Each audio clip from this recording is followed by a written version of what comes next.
اعوذ باللہ من الشیطان الرجیم بسم اللہ الرحمن الرحیم۔ السلام علیکم ورحمۃ اللہ وبرکاتہ۔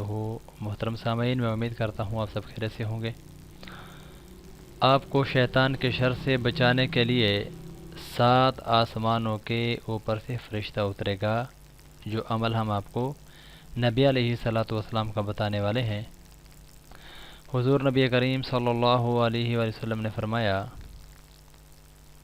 جو شخص نماز فجر پڑھ کر سورہ انعام کے شروع سے وَيَعْلَمُ مَا تَكْسِبُونَ پہلی 3 آیتیں یعنی یہاں تک پڑھتا ہے، اس کے یہاں 40,000 فرشتے اترتے ہیں۔ اس کے لیے 40,000 فرشتوں کی عبادت کا ثواب لکھا جاتا ہے، اور اس کے پاس 7 آسمانوں کے اوپر سے ایک فرشتہ بھیجا جاتا ہے۔ اس کے ساتھ لوہے کا ایک ہتھوڑا ہوتا ہے۔ اگر شیطان اس کے دل میں کوئی بری بات ڈالتا ہے تو فرشتہ اسے اتنا زور سے مارتا ہے کہ اس کے اور اس شیطان کے درمیان 70 پردے حائل ہو جاتے ہیں۔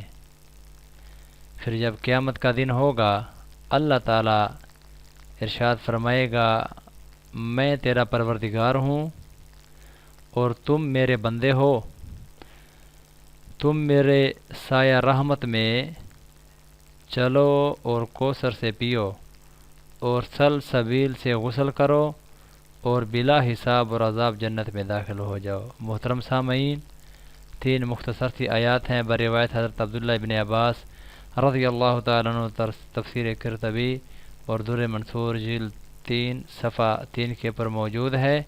محترم سامعین، کتنا بڑا عمل ہے! صرف 3 آیات، سورہ انعام 7واں پارہ ہے۔ فجر کی نماز کے بعد اگر پڑھ لیں تو صرف 3 منٹ لگتے ہیں۔ میں امید کرتا ہوں آپ ایسے مواقع اپنی زندگی کے اندر ضائع نہیں کریں گے، اور اللہ رب العزت سے ایسے مواقع احادیث کے اندر نبی علیہ الصلوۃ والسلام کی مبارک زبان سے جو ارشاد فرمائے گئے ہیں، ان کے اوپر عمل ایسا کریں گے کہ تاحیات اس کو اپنی زندگی میں اس کو وظیفہ بنا کر کرتے رہیں گے۔ اللہ آپ سب کا اور میرا یہ خاتمے کا ذریعہ بنائے، اور خاتمہ ایسا ہو کہ مرتے وقت کلمہ طیبہ نصیب ہو، اور حضور نبی کریم صلی اللہ علیہ وآلہ وسلم کے کوثر کے اوپر ہمیں ان کے ساتھ حاضر نصیب فرمائے۔ اللہ ہم سب کا حامی و ناصر ہو۔